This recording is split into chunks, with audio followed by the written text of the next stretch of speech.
terrorists, eh? Terrorists. Well, you know, kind of seems like if they were terrorists, even if they really were, and let's just say for a second that none of those conspiracy theories are true. None of them. They're all wrong. There was no conspiracy. Terrorists were responsible. So, we're going to fight terror now. We're going to fight terror. Terror is a feeling you get when you're afraid. It's kind of a synonym for fear. Terror, fear. Like, if someone's a terrorist, they're being scary. And we're going to have a war on scary people. So, that's just like admitting that you're afraid.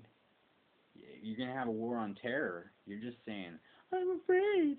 But, like, everybody sees it. It's just so bogus. It's so full of crap. A war on terror. Call it what it is. A war on Arab-type people, or a war on countries with oil, or a war on people we don't agree with, or a war on people who believe differently than us. Don't call it a war on terror. That's just dumb. That's just dumb. And I think that the most appropriate response to a terrorist attack is to ask, why were they trying to terrorize us anyway? Did we do something wrong? Could it be, like a whole country of people who have real reasons to hate us? I mean, no. No. Good old America, we never did anything to hurt anybody. We never left, like, a bunch of depleted uranium bombs here and there.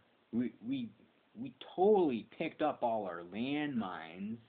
I'm pretty sure we got them all. There's definitely no landmines that we left out there. We never tried to economically sanction anybody. No, we wanted them to, work out like, we're capitalists, but if you want to have a communist system, that's okay. We won't try to mess it up like, Cuba or Russia or any of those countries that try to do something besides capitalize. Capitalism. The father of modern capitalism, Immanuel Kant. So, he's this guy who writes about capitalism, and when you pay money to go to a Western university, you will hear his name. If you take any classes related to money, business, government, policy, anything, you're going to read some Immanuel Kant. You're going to read about capitalism. And he says very plainly, as the father of capitalism, he tells you, capitalism's not going to last forever because it needs two things. One is a centralized locus of power where people want stuff, and the other is a sort of a colony far away from the locus of power where people have stuff and are willing to give it up to the locus who wants stuff. So, in order for capitalism to work, you need to have supply and demand. The demand actually comes before the supply in capitalism. It's not. It's, if you say supply and demand, supply didn't come first, really, except for the natural resources.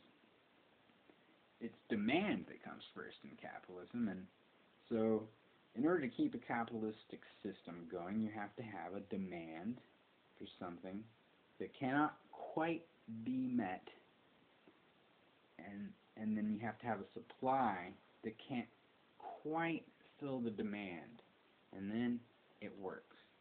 If you have not enough demand, nothing works. It's not you can't capitalize. if you have not enough supply or too much supply, you can't capitalize. So capitalism runs across the earth.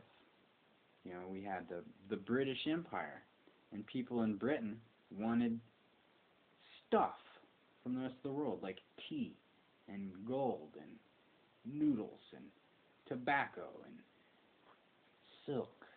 They wanted it, and it had to come from far away.